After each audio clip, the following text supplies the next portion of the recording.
How y'all doing? Vernon here, and today I'm working on our little homestead a little bit.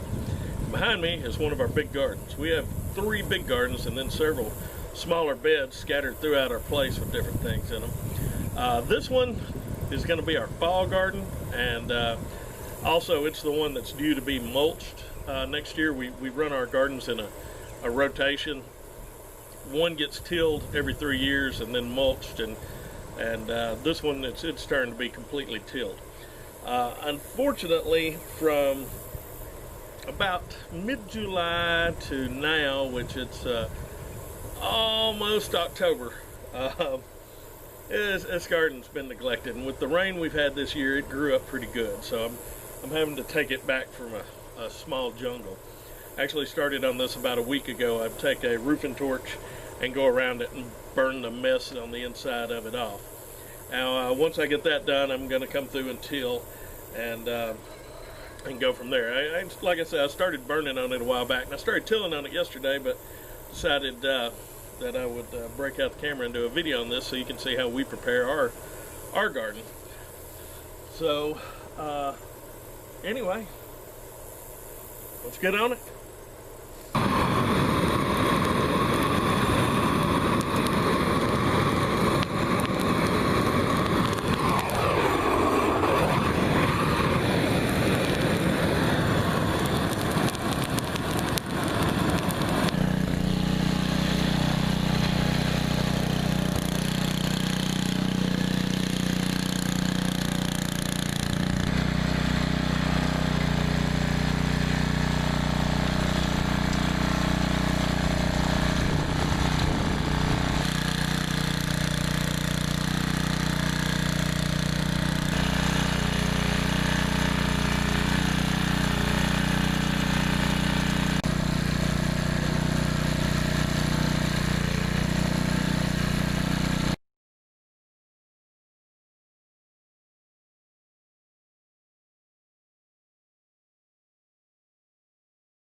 Hi, this is Cindy, and I'm just going to explain a little bit about what we did today. So, we raked up our rows to get it ready for the fall crops to go in. I've got this weird system that I've started doing on my gardens where I put 2 rows kind of close together and then have the walk space between the next 2 rows and so forth. And I found that I can get a whole lot more in the garden doing it that way. You just have to be strategic about what you're planting in those rows. But anyways, so what we planted today for fall is cabbage and Brussels sprouts.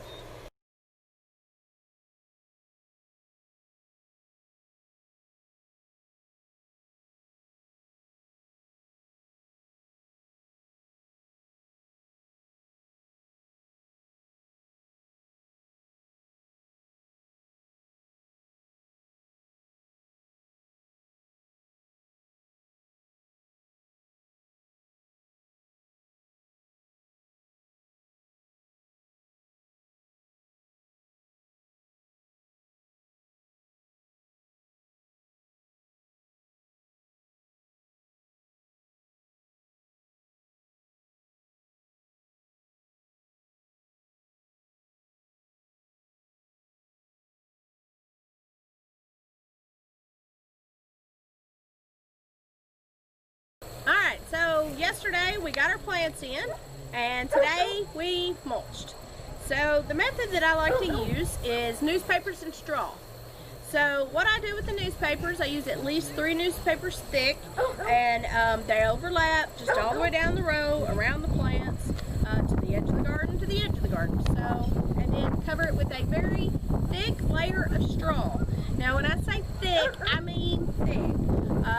We learned by experience the first year we put in a garden using this method, and you know, by the next week our newspaper had blown across to the neighbor's yard. So we were out cleaning up our neighbor's backyard for the next couple of weeks. So it does take a whole lot of papers, so there's a lot of planning involved with this. I would say I went through, oh, well really I can't even guess.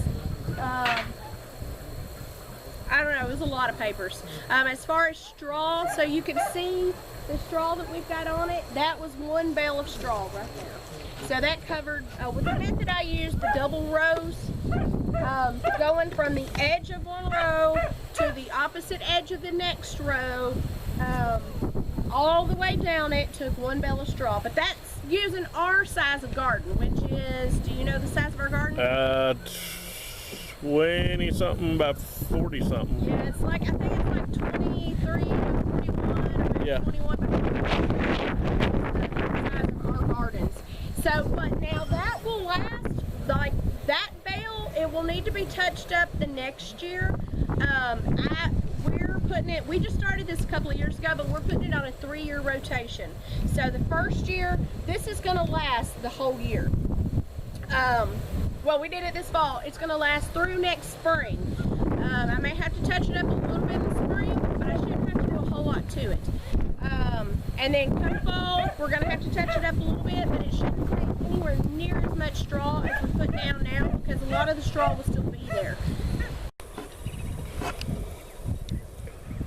Okay, well, we finally finished getting the fall garden in. Well, mostly the girls. Well, mostly the bigger 2 girls. The little one's not much help in this sort of thing.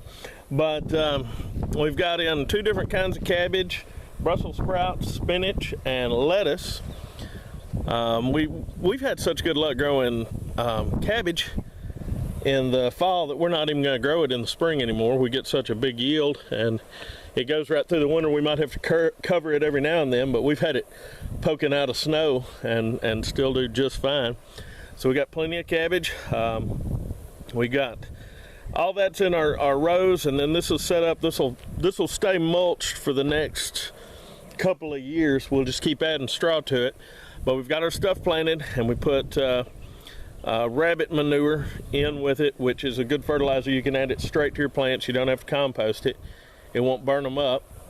And then wet newspapers, a couple of layers, and then a thick layer of straw. And Cindy put down some cardboard on the paths under the straw, heavy cardboard, and that'll help keep everything down. But anyway, this won't be tilled again for a couple of years, 3 years, and then we'll till it again and start it over. Now this part of the garden over here, we've got to till in that little bit of potting soil that we dumped out of a pot where we grew some sweet potatoes in a pot.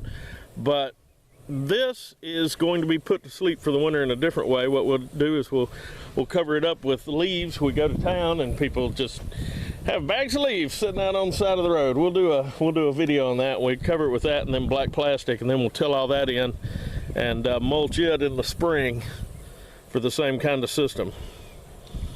But that's it. That's our fall/winter garden. If you liked the video, hit the like button. And if you'd like to see more videos like it, please subscribe to the channel. Hi, Luger.